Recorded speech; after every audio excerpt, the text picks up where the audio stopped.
Okay, Dr. Bilo. Yep. We defined the problem. We defined the grid. We investigated the systems. We decided to go to an aluminium system as a system. Architect's choice. Let's say.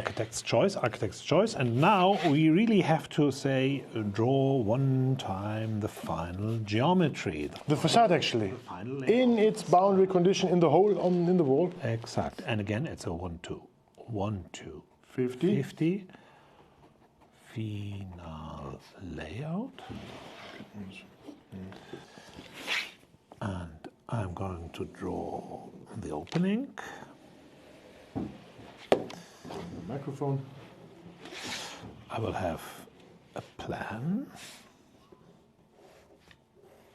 And as we saw the system, we identified, okay, there's going to be the system like this. Let's give it. I need a bigger pen. Scale. So here in the section you're only drawing the posts. Yes. And we know from the architect it's going to be a door. Yeah. So. Oh, it's actually, okay, it's the two doors opened, yeah, precisely. Half circles in order to define in which direction they open. In this case,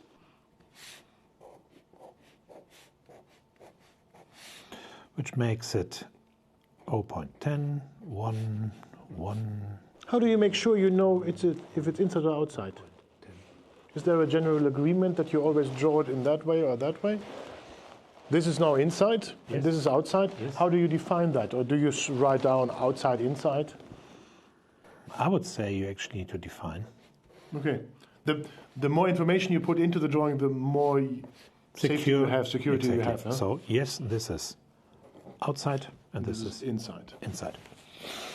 Then section, we again see the detail, we see this, then we see the door in position, the glass brought in position, and now we're going to draw the facade itself as it is.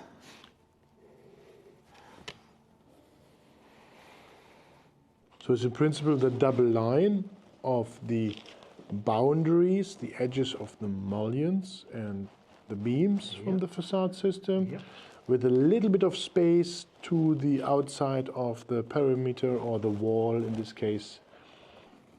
Which is the tolerances we Precisely. did draw. Yeah. Yeah, here you're actually missing the double line of the facade to the outside. Now there's a little bit of a... That's true.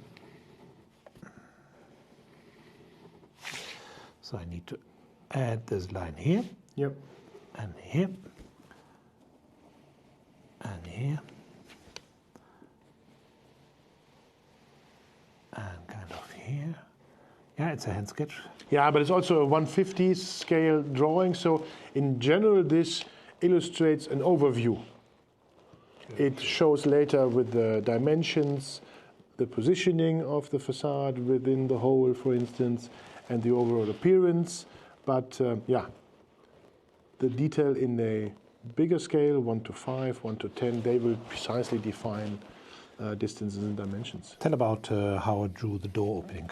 Yeah, so these triangles, they indicate the opening direction. So the point is actually where it pivots out, and the long side of the triangles, that indicates the hinges.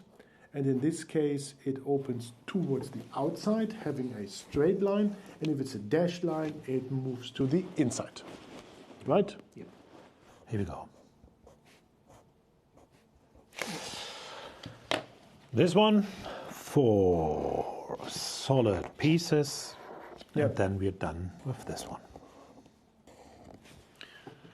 What I would already do if it's a bigger project or something like that later on, maybe too early, but I will also write positions to it. So therefore you name certain parts of the facade. Could be position 1, entrance west, whatsoever, to keep track of. Because later on you may have similar situations, similar openings, and there might be variations of that. So therefore make sure that you somehow, this is just an example to guide you through the entire process. Later on, make sure that this is a unique facade.